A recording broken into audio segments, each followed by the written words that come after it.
বন্ধুরা, তোমরা রাত্রে ঘুমোতে যাওয়ার আগে আর সকালে ঘুম থেকে উঠে অবশ্যই ভগবান শ্রীকৃষ্ণের বাণী শোনো। এতে তোমার জীবন বদলে যাবে। চলো আর কোনো দেরি না করে সেই পবিত্র বাণী শুনি। শ্রীমদ্ ভগবদ্গীতাকে নিয়ে বলা হয়েছে একং শাস্ত্রং দিবকী পুত্র গীতাম, অর্থাৎ একমাত্র সেই শাস্ত্র যার গায়ন স্বয়ং ভগবান শ্রীকৃষ্ণের মুখ নিঃসৃত বাণী থেকে হয়েছে, তাই শ্রীমদ্ ভগবদ্গীতা। যখন মহাভারতের যুদ্ধক্ষেত্র কুরুক্ষেত্রে অর্জুন অস্ত্র তুলে নিতে দ্বিধাগ্রস্ত হয়ে পড়েছিলেন, তখন ভগবান শ্রীকৃষ্ণ নিজ মুখে যে শাস্ত্রের গীত গেয়েছিলেন, সেই মহাদিব্য উপদেশই শ্রীমদ্ ভগবদ্গীতা নামে পরিচিত। এর মাহাত্ম্য অপার, অপরিমেয়। এর প্রকৃত মাহাত্ম্য কেউই পুরোপুরি বর্ণনা করতে পারে না। শেষ, মহেশ, গণেশ পর্যন্ত এর সমস্ত গুণগান সম্পূর্ণরূপে প্রকাশ করতে পারেন না। তাহলে আমরা সাধারণ মানুষ তো আরও সীমাবদ্ধ। এমন বলা হয়ে থাকে, যে ঘরে প্রতিদিন শ্রীমদ্ ভগবদ্ গীতার পাঠ হয় কিংবা তা শোনা হয়, সেই ঘরে স্বয়ং শ্রীকৃষ্ণের আগমন ঘটে। এই গীতাকে পৃথিবীর প্রতিটি মানুষের পড়া ও বোঝা একান্ত প্রয়োজনীয়, যাতে তারা জীবনের সুখ, শান্তি ও সফলতা লাভ করতে পারে। শ্রীমদ্ ভগবদ্ গীতায় মোট 18টি অধ্যায় রয়েছে এবং এই 18টি অধ্যায়ে মোট 700টি শ্লোক রয়েছে। এই কারণেই আমরা আজ শ্রীমদ্ ভগবদ্ গীতার ঐশ্বরিক জ্ঞান থেকে অনুপ্রাণিত হয়ে 151টি গুরুত্বপূর্ণ ভাবনার কথা জানব, যেগুলো আমরা খুব সহজ ও সরল ভাষায় তোমাদের বোঝাতে চেষ্টা করব। আর আমাদের পূর্ণ বিশ্বাস, প্রতিদিন এই ভাবনাগুলি শ্রবণ করলে তোমার জীবনের বর্তমান এবং ভবিষ্যতের সমস্ত সমস্যা থেকে মুক্তি লাভ সম্ভব হবে। চলো শ্রীমদ্ ভগবদ্ গীতার সেই সবচেয়ে শক্তিশালী 151টি ভাবনার দিকে এগিয়ে চলি এবং সেগুলিকে আমাদের জীবনে গ্রহণ করার চেষ্টা করি। শ্রীমদ্ ভগবদ্ গীতার প্রথম ও সর্বাধিক গুরুত্বপূর্ণ উপদেশ হল কর্মই সর্বোচ্চ ধর্ম। ভগবান শ্রীকৃষ্ণ গীতায় অর্জুনকে উপদেশ দিয়ে বলেন, মানুষ জন্ম নিয়েছে কেবল কর্ম করার জন্য, আর কর্ম ছাড়া কেউ কখনো থাকতে পারে না। মানুষকে ফলের চিন্তা না করে কেবলমাত্র নিজের কর্তব্য পালনে মনোনিবেশ করা উচিত।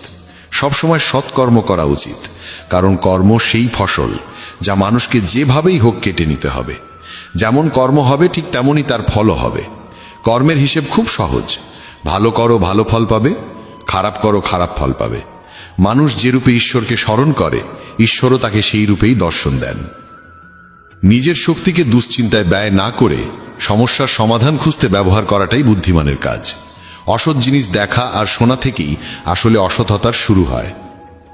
যে মানুষ এই মূল্যবান মানব জীবন পেয়েও ঈশ্বরের নাম কীর্তন করে না, সে দুর্বুদ্ধি মানুষ, যিনি মোক্ষের সিঁড়ি পেয়েও সেটায় চড়ার চেষ্টা করে না।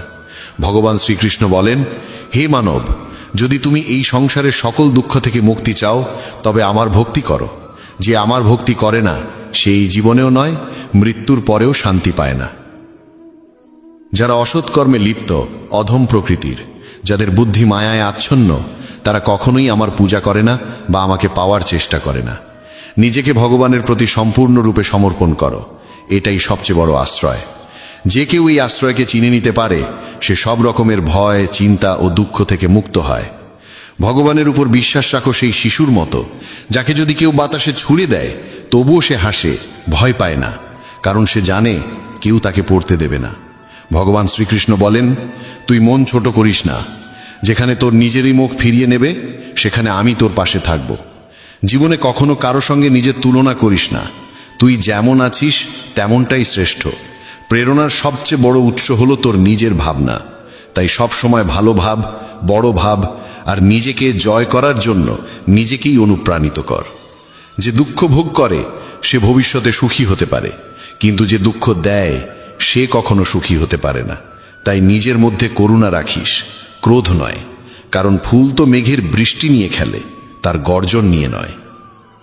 মানুষ যতই মিষ্টি কথা বলুক, যদি সে মিথ্যা হয়, তাহলে সে একদিন তোর জন্য বিষ হয়ে উঠবে।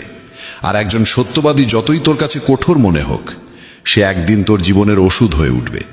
ভগবান শ্রীকৃষ্ণ বলেন, মন শান্ত রাখার চেয়ে বড় সম্পদ এই দুনিয়ায় আর কিছু নেই।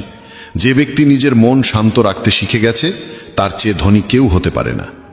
সময় কখনো মানুষের তৈরি পথে চলে না, মানুষকে সময়ের দেখানো পথে চলতে হয়। একেই বলে নিয়তি। জীবন তখনই কঠিন লাগে যখন আমরা নিজের পরিবর্তনের বদলে পরিস্থিতি বদলাতে চাই। সত্য কখনো দাবি করে না যে সে সত্য, কিন্তু মিথ্যে সর্বদা দাবি করে যে শুধুমাত্র সেই সত্য। ভগবান শ্রীকৃষ্ণ বলেন, যেমন আলো অন্ধকারে দীপ্তি দেয়, তেমনি সত্য নিজ আলোয় জ্বলে। তাই মানুষের সর্বদা সত্যের পথেই চলা উচিত। ভগবান বলেন, হে অর্জুন, কি হারিয়ে গেছে যে তুই কাঁদছিস? কি এনেছিলিস যা তুই হারিয়ে ফেলেছিস? তুই কি সৃষ্টি করেছিলিস যা নষ্ট হয়ে গেছে? তুই যা পেয়েছিস এখান থেকেই পেয়েছিস, যা দিয়েছিস এখানেই দিয়েছিস। যা আজ তোর তা কাল অন্য কারো হয়ে যাবে, কারণ পরিবর্তনই এই জগতের নিয়ম। সময়ের সাথে সাথে এই জগতের সবকিছু বদলায়, সবকিছুই পরিবর্তনের নিয়ম মেনেই চলে। এই দেহ তোর নয়, তুই এই দেহের মালিকও নোস। এই শরীর 5টি মৌলিক উপাদান দিয়ে তৈরি: অগ্নি, জল, বায়ু, মাটি আর আকাশ। একদিন এই শরীর সেই পঞ্চতত্ত্বেই বিলীন হয়ে যাবে। এই দুনিয়ায় ভাগ্যের চেয়ে আর সময়ের আগে কিছুই কারোর কপালে জোটে না, আর কোনোদিন জুটবেও না। জীবনে নিজের বাক্য সংযম রাখা খুব জরুরি, কারণ কথার দ্বারা দেওয়া আঘাত কখনোই সহজে সারে না। কৃষ্ণ বলেন, ধর্মের জন্য যুদ্ধ করতে শেখো, অধর্মীর কাল হয়ে উঠতে শেখো, আর আপনজনের জন্য ত্যাগ করতে শেখো। সত্য সবসময় জলের উপর তেলের বিন্দুর মতো। যতই মিথ্যের জল ঢালা হোক না কেন, তা সবসময় ওপরে ভেসে থাকে। সজ্জন মানুষের উচিত সদা উত্তম আচরণ করা, কারণ সাধারণ মানুষ তাদের পথচিহ্ন অনুসরণ করেই নিজের পথ খোঁজে। যদি কারোর ভালো করতে না পারো, তাহলে খারাপও করো না, কারণ এই দুনিয়া দুর্বল হতে পারে, কিন্তু যিনি এই দুনিয়া তৈরি করেছেন তিনি নন। যে ব্যক্তি শ্রীমদ্ ভগবদ্ গীতা পড়ে এবং সেই অনুযায়ী জীবন পরিচালনা করে, তার সমস্ত পাপের প্রভাব মুছে যায়। জীবনে আমরা কতটা সঠিক আর কতটা ভুল, একথা কেবল দুইজন জানে। এক তো সেই পরমাত্মা, আর দুই আমাদের নিজ অন্তরাত্মা। মৃত্যু একটি অটল সত্য, যা কখনোই পরিবর্তন করা যায় না। এই জগৎ সৃষ্টির আদিকাল থেকেই জন্ম মৃত্যুর চক্র চলে আসছে। যেমন একজন মানুষ পুরনো পোশাক ছেড়ে নতুন পোশাক পরিধান করে, তেমনি আত্মাও পুরনো ও নিরর্থক দেহ ত্যাগ করে নতুন দেহ ধারণ করে। এটাই প্রকৃতির নিয়ম। এই সত্যকে গ্রহণ করে ভয়মুক্ত হয়ে বর্তমানকে পূর্ণভাবে বাঁচতে শেখা উচিত। জ্ঞানী মানুষ কখনো মৃতির জন্য শোক করেন না, আবার জীবিতের জন্যও শোক করেন না, কারণ তারা জানেন যে চলে গেছে সে আবার ফিরে আসবে, এবং যে আজ আছে একদিন সেও চলে যাবে। শ্রীকৃষ্ণ বলেন, জীবনে যদি কখনো সুযোগ আসে, তবে কাউকে সহায়তা করতে সারথি হও, স্বার্থপর নয়। যেমন একটি প্রদীপ নিজের আলো কম না করেও হাজারো প্রদীপ জ্বালাতে পারে, তেমনি আনন্দ ভাগ করলে তা কখনো কমে না। যার হৃদয় ধর্মে পরিপূর্ণ, সে ধর্মের উপদেশ দেয়, আর যে অধর্মে ডুবে থাকে তার উপদেশও অধর্মের হয়। মানুষ দুঃখী হয় এই কারণে নয় যে সে ঈশ্বরে বিশ্বাস করে না, বরং সে ঈশ্বরের কথা শোনে না বলেই দুঃখ পায়। সময় হলে সকল কিছুই মানুষকে প্রাপ্ত হয়, কিন্তু সময়ের আগে কিছু পেতে চাওয়াই দুঃখের মূল কারণ। ক্রোধ হলো সেই দরজা যা মানুষকে নরকের পথে নিয়ে যায়। ক্রোধ মানুষের চিত্তকে অশান্ত করে তোলে, এবং সেই অস্থিরতায় সে নিজেকেই ক্ষতিগ্রস্ত করে ফেলে। শ্রীকৃষ্ণ বলেন, যতই রাগ আসুক না কেন, ক্রোধ থেকে বিরত থাকা উচিত। নিজের মনে শান্ত থাকার চেষ্টা করতে হবে। এই জগতে কেউই নিজে থেকে মহান নয়, তার কর্মই তাকে মহান করে তোলে। সঠিক কর্ম মানে এমন ফল নয় যা সব সময় শুভ হয়, বরং সঠিক কর্ম সেই যার উদ্দেশ্য কখনো অশুভ নয়। মানুষ সব সময় নিজের ভাগ্যকে দোষারোপ করে, অথচ সে জানে যে ভাগ্যের চেয়েও শ্রেষ্ঠ তার কর্ম, যা সে নিজে হাতে গড়ে নিতে পারে। আজ যা তোমার আছে তা কাল কারু ছিল, এবং পরশু আবার কারু হবে। তুমি এসেছিলে খালি হাতে, আবার ফিরে যাবে খালি হাতে। অতীতের জন্য দুঃখ করে লাভ কি? বর্তমানের জন্য অহংকার করে কি হবে? ভবিষ্যতের জন্য মোহ রেখেই বা কি হবে? বুদ্ধিমান ব্যক্তিকে ক্রোধ ও লোভ পরিত্যাগ করতে হয়, কারণ এগুলো আত্মার পতন ঘটায়। মানুষ হৃদয় থেকে যা দান করতে পারে তা হাত দিয়ে কখনো সম্ভব হয় না, আর যে কিছু না বলেও যা বলে দিতে পারে তা কখনো শব্দ দিয়ে বলা যায় না।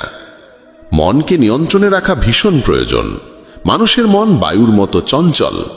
এই মনই মানুষকে কামনা বাসনার পথে ভাসিয়ে নিয়ে যায়। তাই জীবনে সফল হতে হলে মনকে আয়ত্তে আনা আবশ্যক। মনকে নিয়ন্ত্রণে রাখলে মস্তিষ্কের শক্তি একাগ্র হয় এবং তা কাজের সফলতা এনে দেয়। গীতার মতে যে ব্যক্তি নিজের মনকে আয়ত্তে এনেছে সে মন থেকে উদ্ভূত অপ্রয়োজনীয় চিন্তা ও ইচ্ছা থেকেও মুক্ত থাকে এবং নিজের লক্ষ্যে সহজেই পৌঁছে যায়। কিন্তু যদি মনকে আয়ত্তে না আনো তবে এই মনই তোমার সবচেয়ে বড় শত্রুতে পরিণত হবে। কোনো মানুষ তার সময়ের আগে কিংবা ভাগ্যের বেশি কিছু পায় না, তবে তবুও চেষ্টা চালিয়ে যেতে হবে। সব সময় সন্দেহ করা মানুষ কখনোই শান্তি পায় না, তাই সন্দেহ থেকে বিরত থাকা প্রয়োজন। অতিরিক্ত সন্দেহে মনের শান্তি নষ্ট হয় এবং মানুষ বিভ্রান্ত হয়ে নিজের সম্পর্কগুলো ধ্বংস করে ফেলে। দেহের সৌন্দর্য মনকে আকর্ষণ করে, কিন্তু স্বভাবের সৌন্দর্য হৃদয়কে আকর্ষণ করে। তাই মানুষের স্বভাব সবসময় নির্মল হওয়া উচিত। ইতিহাস বলে গতকাল সুখ ছিল, বিজ্ঞান বলে আগামীকাল সুখ আসবে, কিন্তু ধর্ম বলে যদি মন সৎ আর হৃদয় পবিত্র হয় তবে প্রতিদিন সুখ থাকে।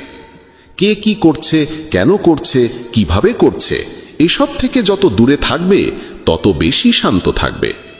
শ্রীকৃষ্ণ বলেন, যে ব্যক্তির মধ্যে জ্ঞানের অভাব আছে এবং যার মনে ঈশ্বরের প্রতি বিশ্বাস নেই সে জীবনে কখনো আনন্দ বা সফলতা লাভ করতে পারে না। ক্ষমা করতে শেখো, নীরব থাকতে শেখো, তুমি এমন এক শক্তিতে পরিণত হবে যার সামনে পাহাড়ও পথ ছেড়ে দেবে। বেশি খুশি হলে বা বেশি দুঃখে থাকলে কোনো সিদ্ধান্ত নেওয়া উচিত নয়, কারণ এই দুই অবস্থায় মানুষ কখনো সঠিক সিদ্ধান্ত নিতে পারে না। কানহা বলেন, যখনই এই পৃথিবীতে পাপ, অহংকার ও অধর্ম বৃদ্ধি পাবে তখনই আমি তার বিনাশ করতে এবং পুনরায় ধর্ম প্রতিষ্ঠা করতে অবতার গ্রহণ করব। যারা আত্মিকভাবে জাগ্রত তাদের পথ হচ্ছে নিঃস্বার্থ কর্মের। যারা ঈশ্বরের সঙ্গে যুক্ত তাদের পথ স্থিরতা ও শান্তির। মোহই পতনের কারণ। মানুষের সমস্ত দুঃখের মূল হচ্ছে তার মোহ। যত বেশি মোহ করবে তত বেশি কষ্ট পাবে। পশ্চাত্তাপ অতীতকে পাল্টাতে পারে না এবং চিন্তা ভবিষ্যৎকে গড়তে পারে না। তাই বর্তমানেই সূক্ষ্ম যাই জীবনের আসল আনন্দ। মানব কল্যাণ হল গীতার মূল উদ্দেশ্য।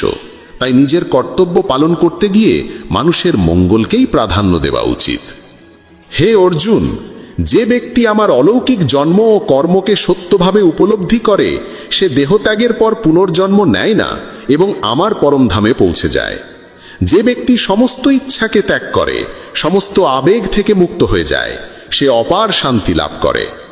শ্রীকৃষ্ণ বলেন, যে তোমার পাশে থাকে তার পাশে থাকো, যে তোমাকে ঠকায় তাকে ছেড়ে দাও। যেখানে তোমার সম্মান নেই সেখানে কখনো যেও না, না হলে মানুষ তোমাকে দুর্বল এবং মূর্খ ভাববে। যেখানে বৃষ্টি নেই সেখানে ফসল শুকিয়ে যায়, আর যেখানে সংস্কার নেই সেখানে ভাগ্যও শুকিয়ে যায়। ঈশ্বর আমাদের যা কিছু দিয়েছেন সেটাই আমাদের জন্য যথেষ্ট এবং সেটাই চিরন্তন সত্য। সংযম, সদাচার, স্নেহ এবং সেবা, এই গুণগুলো সত্য সঙ্গ ছাড়া আসে না। ঈশ্বরের প্রতি প্রার্থনা মানুষকে পরিস্থিতি বা ভাগ্য বদলাবে কি না সেটা নিশ্চিত নয়, কিন্তু সেই প্রার্থনা মানুষকে অন্তর থেকে বদলায়, তার চরিত্রে পরিবর্তন আনে। যে সমস্ত মানুষ বলে যে তাদের সময় নেই, প্রকৃতপক্ষে তাদের ঘনিষ্ঠ সম্পর্কের তালিকায় তোমার নামটাই নেই। কথা এতটাই মধুর হওয়া উচিত যাতে যদি কোনোদিন তা ফিরিয়ে নিতে হয় তবু কখনো তেতো না লাগে। নিজের মধ্যে সামান্য আত্মসম্মান থাকা প্রয়োজন, না হলে মানুষ তোমাকে সেখানেও দমন করার চেষ্টা করবে যেখানে তোমার অধিকার থাকা উচিত। যতক্ষণ না তুমি নিজেকে হার মানাও ততক্ষণ দুনিয়ার কোনো শক্তিই তোমায় হারাতে পারে না। নীরবতা হলো সবচেয়ে বড় জবাব, আর ক্ষমা করে দেওয়া হলো সবচেয়ে বড় শাস্তি। যে মানুষের মধ্যে ধৈর্যের শক্তি থাকে তার শক্তির কোনো তুলনা হয় না। আমাদের অহেতুক দুশ্চিন্তা আর মনের ভয় এমন এক রোগ যা আমাদের আত্মার শক্তিকে ছিন্ন ভিন্ন করে দেয়। মানুষকে জীবনের চ্যালেঞ্জ থেকে পালানো উচিত নয় এবং ভাগ্য বা ঈশ্বরের ইচ্ছাকে অজুহাত বানিয়ে চলা উচিত নয়। দুর্বল তুমি নও, তুমি তো সময়ের সন্তান, আর সময় কারোর এক জায়গায় থাকে না। তুমি শুধু তোমার কর্ম করে যাও। যে কখনো সংকট দেখেনি সে নিজের শক্তির আসল পরিচয় জানে না। যে মানুষ অন্যের কষ্ট বোঝে, যার মধ্যে দয়া আছে, যার হৃদয় ভালো, তাদের আবার জন্ম নিতে হয় না। কাউকে কিছু দিয়ে অহংকার করো না।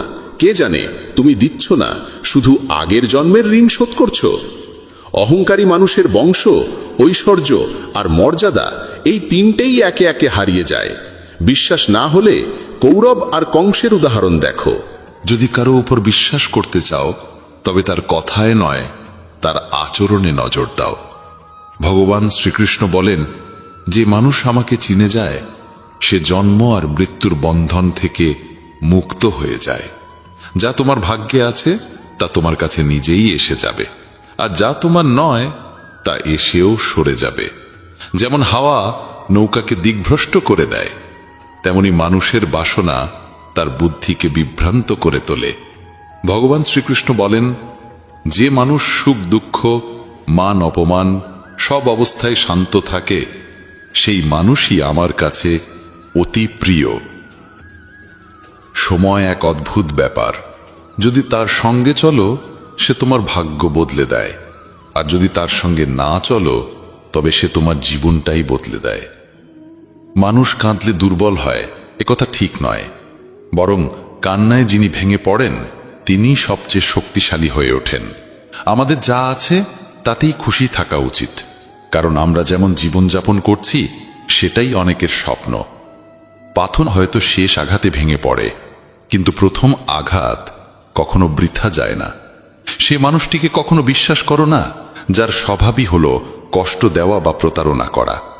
যদি চাও সবাই তোমায় ভালোবাসুক, তবে ভালোবাসার সূচনা তোমাকেই করতে হবে, কারণ প্রকৃতির নিয়ম যা বপন করবে তাই ফলবে। অনেক সময় কোনো কিছু আঁকড়ে রাখা তোমার ক্ষতি করে দিতে পারে, তাই যা চলে যেতে চায় তাকে চলে যেতে দাও। চোখের জল যদিও ওজনে হালকা, কিন্তু ঝরে পড়লে মনটা অনেক হালকা হয়ে যায়।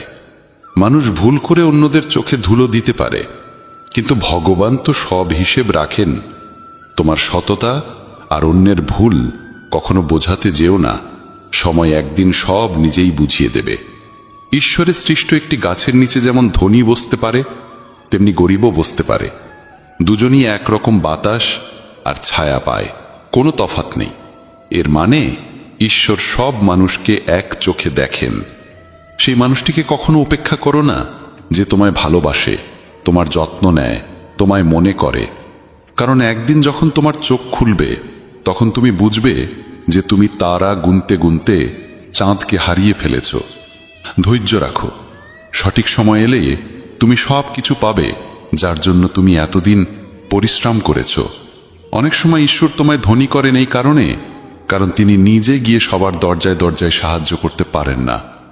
তাই যা কিছু তোমার আছে তা ভাগ করে নিতে শেখো। ধ্যান মানে হলো ভেতর থেকে হাসা, আর সেবা মানে হলো এই হাসিটাকে অন্যদের কাছে পৌঁছে দেওয়া। যখন আগামীকাল কি হবে তা জানো না, তখন আজকের দিন কেন নষ্ট করছো? যে মুহূর্তে হাসা যায় সেই মুহূর্তে কাল নিয়ে কান্না করে সময় নষ্ট করার মানে নেই। সৌভাগ্যবান তারাই যারা সব ভালো পায় তা নয়, বরং সৌভাগ্যবান তারাই যারা যা পায় তা ভালো করে নেয়। যদি শান্তি চাই তবে অন্যের কাজে আর অন্যের ভুলে মন দেওয়া বন্ধ করে দাও। শুধু নিজের জীবন আর ভালো জিনিসগুলোর দিকেই মন দাও। তুমি জলের মতো হও যে নিজের পথ নিজেই তৈরি করে নেয়। পাথরের মতো কঠিন হইও না যে নিজে তো থেমে যাই, অন্যের পথেও বাধা হয়ে দাঁড়ায়। যেমন অল্প একটু ওষুধ ভয়ঙ্কর রোগকে শান্ত করে দিতে পারে, ঠিক তেমনি ঈশ্বরের সামান্য স্মরণও অসংখ্য কষ্ট আর দুঃখের নাশ করে দিতে পারে। তুমি যদি নিজে সুখী হও সেটা খুব ভালো কথা, কিন্তু যদি তোমার কারণে অন্য কেউ সুখী হয় তবে তার চেয়েও বড় আনন্দ আর কিছুই হতে পারে না। ভগবান শ্রীকৃষ্ণ বলেন, যদি কেউ তোমাকে কষ্ট দেয় তবে মন খারাপ করো না, কারণ মানুষ সবসময় সেই গাছে পাথর ছোড়ে যেটার ফল সবচেয়ে মিষ্টি হয়। একবার ভাবো তো, মানুষও কখনো কোনো তালা তৈরি করে না চাবি ছাড়া, তাহলে তিনি তো ঈশ্বর। তিনি এমন কোনো সমস্যা সৃষ্টি করবেন কেন যার কোনো সমাধান নেই? এই রূপ, এই অর্থ, এই ধন দৌলত, এই ছলচাতুরি সব কিছুই একদিন ধ্বংস হয়ে যাবে। একমাত্র তোমার সৎ কর্মই তোমার সঙ্গে যাবে। যে মানুষ সহজ সরল স্বভাবের তাকে কখনো দুর্বল ভেবে ভুল করো না, কারণ তার সরলতা তার চারিত্রিক সংস্কার, দুর্বলতা নয়। সময়ের চেয়েও বেশি মূল্যবান হয় অনুভূতি, তাই সেই মানুষদের উপরই তা খরচ করো যারা তা বোঝে। যে সত্য কথা বলে আর সঠিক পথে চলে সেই মানুষই অধিকাংশ সময় এই পৃথিবীতে তিক্ত মনে হয়। কারো প্রতি অহংকার করো না, সবাইকে আপন করে মিশে থাকো, সে তোমার আত্মীয় হোক কিংবা বন্ধু। আঘাত শুধু শরীরে লাগলেই টের পাওয়া যায় না, আত্মায় লাগলে তার বেদনা আরো গভীর হয়, আরো তীব্র হয়। যে দান কোনো শর্ত ছাড়া কর্তব্য হিসেবে নিঃস্বার্থভাবে কাউকে দেওয়া হয়, সেটাই প্রকৃত দান। নিন্দার ভয় পেয়ে কখনো তোমার লক্ষ্য থেকে মুখ ফিরিও না, কারণ লক্ষ্য পূরণ হলেই নিন্দুকদের মত পাল্টে যায়। যদি তুমি কাউকে একবার ক্ষমা করো তাহলে তুমি বুদ্ধিমান, যদি দ্বিতীয়বার ক্ষমা করো তাহলে তুমি হৃদয়বান, কিন্তু যদি তৃতীয়বারও তাকে ক্ষমা করো তাহলে তুমি এই দুনিয়ার সবচেয়ে বড় মূর্খ। জীবনের সবচেয়ে দামি জিনিস হলো তোমার বর্তমান। একবার সেটা চলে গেলে পৃথিবীর সমস্ত ধন সম্পদ দিয়েও আর তা কেনা সম্ভব নয়। শ্রীকৃষ্ণ বলেন, মানুষ চাইলে তার জীবন খুব সহজভাবে কাটাতে পারে, কিন্তু সে তা করতে পারে না। সে সারাক্ষণ দুশ্চিন্তায় ডুবে থাকে। সে অতীতের কথা ভেবে কষ্ট পায়, সে মৃত্যুকে ভয় পায়। সে জীবনে যেমন ঠিকঠাকভাবে বাঁচতে পারে না, মৃত্যুকেও ঠিকভাবে গ্রহণ করতে পারে না। শ্রীকৃষ্ণ বলেন, তোমার অতীত আমি পাল্টাতে পারি না, কিন্তু তোমার বর্তমান যদি তুমি সৎভাবে বাঁচো তাহলে তোমার ভবিষ্যৎ আমি নিশ্চিতভাবে উজ্জ্বল করে তুলব। ঈশ্বরের কাছে কিছু চেয়ে না পেলে অভিমান করো না, কারণ ঈশ্বর কখনো সেটা দেন না যা তোমার কাছে ভালো লাগে, বরং তিনি সেটাই দেন যা সত্যিকারের ভালো তোমার জন্য। যেমন সমুদ্র পার হতে হলে নৌকাই একমাত্র উপায়, তেমনি স্বর্গে পৌঁছানোর একমাত্র সোপান হল সত্য। আমরা কিছু না বললেও তিনি শুনে নেন, তাই তার নাম পরমাত্মা। আর তিনি কিছু না বললেও আমরা যদি অনুভব করতে পারি, সেটাই শ্রদ্ধা। কানহা বলেন, আমি এই পৃথিবীর মাটির কোমল গন্ধ, আমি আগুনের তাপ, আমি সব জীবের প্রাণ, আর সন্ন্যাসীদের আত্মসংযম আমি। ভগবান শ্রীকৃষ্ণ বলেন, যে ব্যক্তি মৃত্যুর সময় আমায় স্মরণ করে শরীর ত্যাগ করে, সে আমার চিরন্তন ধামে পৌঁছায়। হে মানব, যদি তুমি সংসারের সব দুঃখ থেকে মুক্তি পেতে চাও তবে আমার ভক্তি করো। যে আমার ভক্তি করে না সেই জীবনেও শান্তি পায় না, না মৃত্যুর পর। ভগবান বলেন, যে ব্যক্তি গীতার এই গূঢ় জ্ঞানকে ভক্তদের মাঝে পৌঁছে দেয়, তাদের মধ্যে প্রচার করে, সে আমার অত্যন্ত প্রিয় হয়।